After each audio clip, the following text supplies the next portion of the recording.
Are you journeying through grief and needing a little extra support, inspiration, healing, and guidance? Join me in turning your losses into gains. Hi, my friend. I'm Tara Accardo, creator of the Losses Become Gains online community, blog, and now podcast. I'm an only child who lost both parents to cancer within 6 months of each other, followed by my sweet fur baby soon after. After all of this, I knew I was meant to do more with what I had been through. And now, that means supporting and empowering grievers just like you. I'm a wife, friend, grieving daughter, writer, course creator, loss advocate turned grief coach, and I'm here to support you and move you through your grief. I want for you to feel like I'm your friend in the grief space and know that whatever you're going through, there's someone out there who just gets it. Few topics are off limits here because grief and loss don't hold back either. We'll get into the nitty-gritty of what all of this means for you, some coping tools, lifestyle topics, and impactful mindset shifts to take you from just surviving to thriving after loss. So grab a cup of your favorite beverage, get comfortable, and show up with an open heart and mind. I'm so glad you're here. Hi, welcome back to the Losses Become Gains podcast. I am your host, Tara Accardo, and I wanted to take some time today to talk about a super important, not only topic, but really a mindset here today. And this is a concept I absolutely love, but really, frankly, struggled with for a long time. And just to give you a little bit more context, occasionally I will go on Instagram and just poll my audience and say like, hey, what do you want to hear more about? Where could you use some more help or guidance or coaching in the grief space? And this is something that came up on multiple occasions. And it's this concept of, things are happening for me, not to me. But on a similar note, it's this victim mentality, this, why me, why us, why did this happen? So this is something I really want to dig into with you. I think it's really critical in our healing. And so your gain in this episode is to get a better understanding of what this actually means, but moreover, how impactful this mindset shift can be for you. So funny enough, I actually heard this expression. I think one of the first times I ever heard it was in a workout video. So quick shout out to the Tone It Up community. If anyone out there is maybe like a fellow Tone It Up girl too, I swear this is not an ad, but I have been a follower and a member of theirs for years, and I absolutely love their workouts. Anyway, one of the co-founders, Katrina Scott, who is seriously such an icon and an inspiration to me. By the way, she actually has a podcast as well called Live Beautifully. Definitely go check that out if you haven't already. I absolutely love it. She said this expression in a video that I was doing of hers once, and she used this phrase or some similar idea to it to get this idea into our minds in a difficult moment, like in the workout. This difficult moment was, maybe perhaps like a tough move or like a time when we kind of just wanted to give up or we maybe had to like hold a certain move. I honestly couldn't even tell you what it was now, but it really stuck with me because it was a time when we really had to push ourselves and dig deep. So this phrase, things are happening for me, not to me, is really a mindset or kind of a perspective. And it's one that suggests that events or situations in our lives are not happening randomly or without purpose, but rather they're happening to help us learn and grow and become better versions of ourselves. Like, hi, this is kind of the premise of Losses Become Gains, right? And this perspective emphasizes the idea that every experience, whether good or bad, can be seen as an opportunity for personal growth and development. And it encourages us to see the positive aspects of every situation and to use them as opportunities to become better and stronger individuals and versions of ourselves. And by embracing this perspective, we can approach various challenging situations with greater resilience, curiosity, and an openness to learning and understanding, rather than feeling victimized by circumstances that are beyond our control. I want to repeat that again. circumstances that are beyond our control. So let's dig into this beyond our control thing here for a moment. Let me ask you, do any of these phrases that I'm about to say sound familiar to you in that you have maybe thought them or maybe even said them aloud before? It's like what I was getting at towards the beginning of the episode. Why me? Why us? What did I do to deserve this? Why not someone else? I know that's kind of dark, but those thoughts come up, right? Why did this have to happen to him or her or them? This is so unfair. The universe is out to get me. Something has it out for me, I swear. Did I do something in a past life to deserve this? Any of that? Does any of that sound maybe a little bit familiar? And guess what? That makes sense. It's natural to want to go into these sort of victim mentality statements to try and wrap our head around what happened, and more importantly, why. And I 100% had these moments when my parents died. First, I didn't understand why my mom got esophageal cancer. It made no sense. Now, looking back on it, it actually did make sense with some of her symptoms, but I digress. I didn't understand why my dad just had to get prostate cancer and die from it, like his father did. And yes, my grandfather actually also had prostate cancer and died from that too. I didn't understand why it was my parents, of all parents, that had to die. Not that I wished it on anyone else's, but I just couldn't believe that this was my life, honestly. Like there was no making sense of it. Can you relate to that at all? I'm sure you can on some level. So when it comes to this mentality, whatever you want to call it, this, oh, woe is me, this victim mentality, rationalizing it in a way, whatever you want to call it, the real question is, how do we get ourselves out of it? How do we come to grasp and on some level accept that this is our reality, that this is the hand that we've been dealt, and this is where we have to go from here, whether we like it or not? Now, I am not above some tough love and telling things to you straight, so I'm just going to get this out there to kick this off. The world is not out to get you. In fact, it is less about you than you might think. I'm not saying you're making it all about you, and I'm not saying you're trying to play the victim, but these thoughts, that's the direction we're kind of going with some of this. And why? Because death is a circumstance of life. They go hand in hand, and it doesn't always feel fair. And whether this was the loss of a partner or boyfriend or a girlfriend or a spouse, husband or wife, a best friend, a colleague, a parent, sibling, cousin, beloved pet, whatever this looks like for you, we ask how it's fair that this is even happening. But that's just it. It will scarcely ever feel fair. Life doesn't make sense.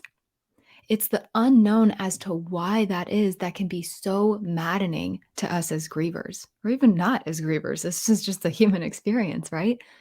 And as humans, we want answers. We don't really like things left being unsolved most of the time. It's unsettling. And sometimes we like things wrapped up in a pretty neat bow, but sometimes that is not at all what we get. Instead, we get anguish. We find ourselves in these tragic situations. Maybe a loved one who died in a senseless car accident, someone in war. Maybe this is really dark, but maybe someone went missing or was murdered. I mean, I haven't addressed that here on this podcast, but we can't ignore these darker circumstances of death. And if any of the above or anything else is why you're here, just please note that I see you today. Whatever your loss is, it deserves to be acknowledged. So before we get into some ways to cope with this and begin understanding ourselves and easing ourselves out of this mindset, I also want to talk about two things that can lead us into these mindsets to begin with, because it's more than just like, oh, life is so unfair, right? There's a little more to it than that. And I also want to address this because knowing and wrapping our heads around these two things that I'm going to mention is a really important first step. So one is randomness. I know this is really probably not what you want to hear and doesn't exactly resolve this for you, but I'm going to say it anyway. Life is inherently unpredictable. And some things happen by chance. You've probably heard this. Good things can happen to bad people, and bad things can happen to good people. This randomness of it can lead to feelings of unfairness, disappointment, sadness, and everything else in between. The next is unrealistic expectations. If we have unrealistic expectations about how life should be or how we should be treated, perhaps, we may feel that life is unfair when these expectations are not met. And with expectations, sure, we have those of other people, but I feel like we have expectations of life too, right? And, for example, I thought my parents would be around way longer than they were. Pretty simple. The fact that they weren't, the fact that they, quote, didn't die old enough, so to speak, and now I've lost what I would consider to be decades with them is not okay in my book. That is a hard fact to grapple with. Like, they didn't see me get married. They won't meet my future children if, God willing, we have them. That's a lot. So I pause here and I ask you, can you relate to this at all? Have you heard about my brand new Losses Become Gains daily journal? I am so proud to announce you can now get your hands on it exclusively on Amazon. But trust me, you don't have to be someone who's grieving or someone who has gone through a loss to use and enjoy this journal. For over a year, I knew I wanted to create a beautiful daily practice in the form of a journal that wouldn't take you a super long time to complete, but will add so much value and perspective to your day, no matter what season of life that you're in. The prompts are specifically designed for people going through loss by someone who has also gone through loss, but it's just general enough for anyone to use and asks the important questions that, at least for grievers, I know for a fact that they need to have in front of them each and every day. It's a daily prompt with a separate page for writing more thoughts if more comes up for you. There are 6 months worth of prompts in this journal, so you can really see your growth and progress right before your eyes. It helps you get to the root of how you're actually doing and what you need to focus on in your healing journey or daily life overall. And it comes in 3 ocean-inspired colors. Like the ocean, I want this journal to empower you to let it flow, allow yourself to really dig deep and go beyond the surface of your grief or whatever hardships are coming your way, and really feel the healing, growth, and evolution that I know you are so capable of. And all in just a matter of minutes per day, that will become a welcome part of your routine. I have no doubt. Type in Losses Become Gains on Amazon and be sure to scroll down to find all 3 colors or click the link in the show notes for details. Pick up your copy of the journal today or as a gift for someone who could use it. And this is what makes grief so difficult. And this is where a lot of this victim mentality can come in. And again, I'm not trying to say you're playing the victim or I'm not, saying this so much in a bad way. These are all very natural, normal things to think when we're grieving. That's what I want you to know right now. Because perhaps it's a sibling that died who had so much life left, maybe a partner or a spouse that died before you really got to live life with them. Maybe it's a child who died that also never really got to live for years, for decades on end. We feel robbed. We feel slighted and confused. And sadly, there can be so much bad in the world. And when these good, beautiful people are taken from us, we are kind of left to wonder how it's even possible that the universe or whatever powers that be consider this to be okay. Like, we're literally just stuck here left thinking, how is this possibly okay? So to circle back to this idea of things are happening for me, not to me, I don't want this to be confused with everything happens for a reason. That is a tough expression for me to wrap my head around now, if I'm being really honest with you. I totally used to be that girl that said that. In fact, I think I actually have a bracelet with it, or I used to, that I haven't worn in years. But I had this revelation when my parents died that I was like, okay, that, those deaths, all of this could not have possibly happened for a reason. You have got to be kidding me. Like, I'm sorry, but I'm calling BS here. The thing is, these things did happen. Whether it was for a reason or part of some higher plan, who really knows, right?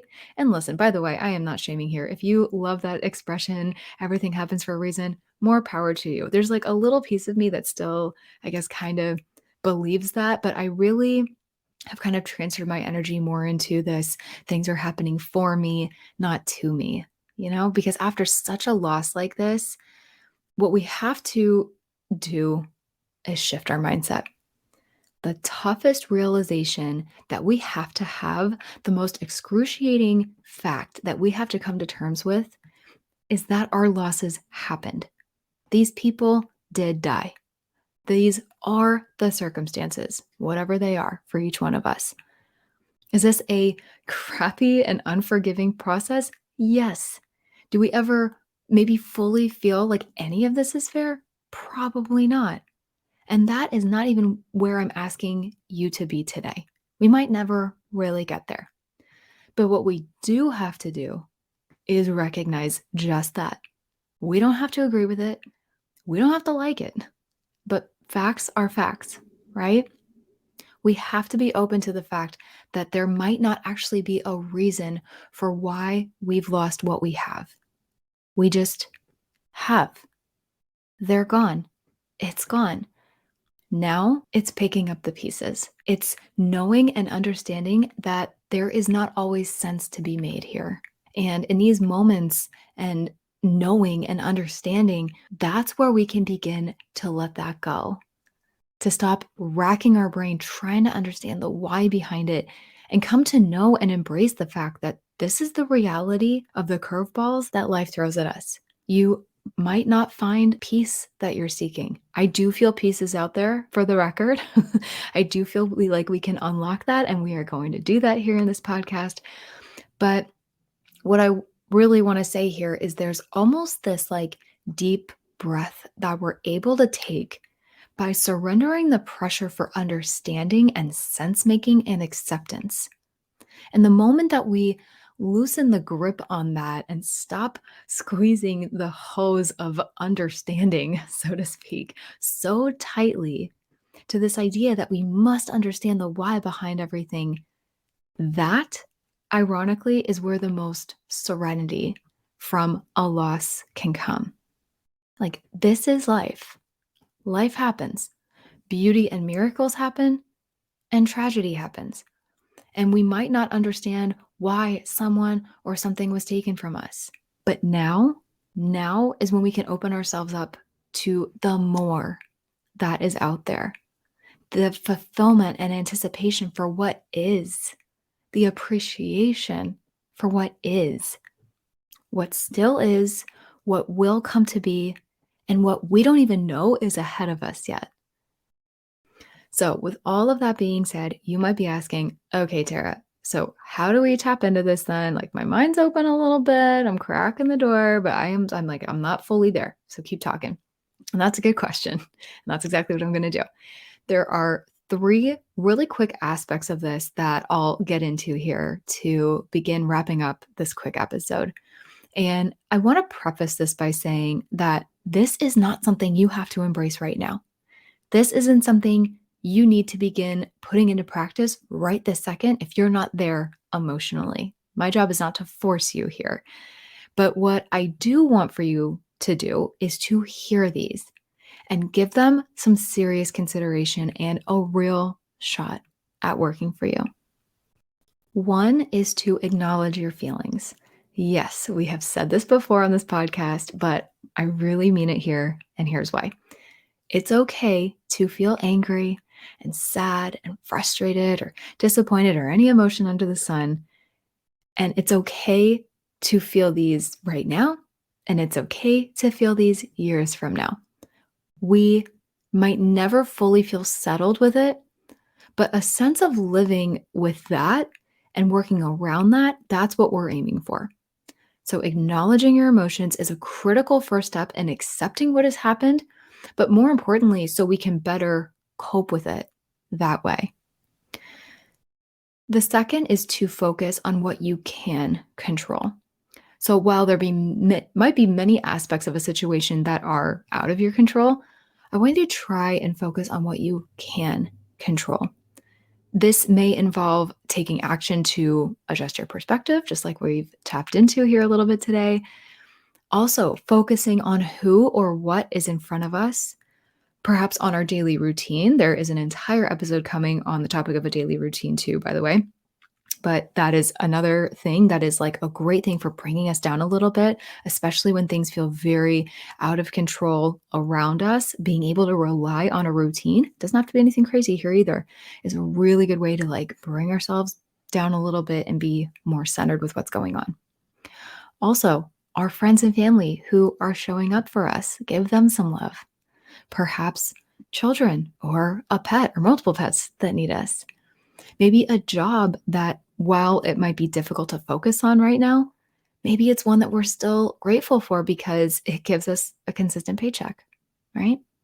I mean, whatever this is for you, look at the aspects of life that you can control, because this will often help us feel more at ease with things that we cannot control, such as the circumstances around who or what we've lost, or maybe are in the process of losing. If you're going through some anticipatory grief right now, or perhaps you're watching a loved one decline, for example.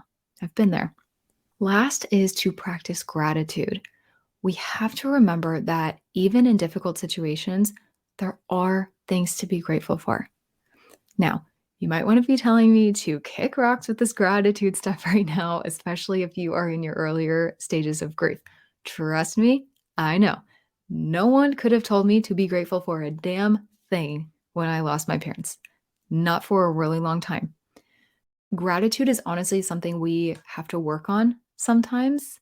It is not always easy to see or feel, and it is just sometimes really hard to tap into. But I want for you to hear me out here for a second. By focusing on what you have rather than what you lack, you can cultivate a more positive mindset. That shifts us into a space of abundance instead of emptiness, instead of lack. To do this, sometimes we have to reframe the situation. Reframe the situation in a more positive light, for example. So instead of thinking, this is so unfair and getting so like hell bent on that, I want for you to try thinking, this is a challenge. In fact, this is hell, right? Let's not put too fine a point on it. Like, this sucks. Grief and loss sucks. But you know what? With some time, I can learn from it and I can grow. And somehow, some way, this is a part of my evolution. I don't have to like it. I don't have to be happy about it. And I don't have to embrace it right this minute. But I am not going to allow all of this to happen in vain. And I'll be honest with you, this mindset and this way of thinking when I was ready is quite literally how losses become gains was formed. That is how this whole thing happened. I kid you not. And remember that acceptance and this shift in mindset doesn't necessarily mean that you're okay with what has happened, but rather you're choosing to focus on what you can control and find ways to move forward in a way that makes your loss into something that is frankly livable, into as much sense as you can make it into, right? And who knows what revelations will come your way. Your unofficial homework today is to think about that. Think about ways that you can harness this loss into a gain, right? Into something that you can build on and build from for the rest of your life. All right, so with that, this is where I leave you today. Thank you so much for hanging out with me and hearing me out on this important topic. I really, truly hope this resonated with you in some way and perhaps sparked a slight shift in the way that you're thinking about your loss today and every day. There really is sort of a lot to unpack here, and there's more to come in this podcast, but I think it's just such a beautiful baby step in the right direction, right? And remember, it's all about these small steps. We are not aiming for giant leaps here. It is one aha moment at a time. Have a beautiful day, and I will see you in the next episode. I am sending you a huge thank you for tuning into today's episode, my friend. I'm so grateful you're here and for the steps that you're taking to heal your heart, open your mind, fulfill your soul, to learn, grow, and evolve, and move through this crazy thing called life in big, beautiful, impactful ways. Visit lossesbecomegains.com for my blog and for more coping tools. Explore my Grief Becomes Gains online course if you need some extra grief support and coaching. And be sure you're following along on Instagram and Facebook at Losses Become Gains podcast. I love seeing new faces, meeting new people, hearing your story, and supporting you however I can. And remember to always keep asking yourself, how will I turn my losses into gains today? I'll catch you in the next episode.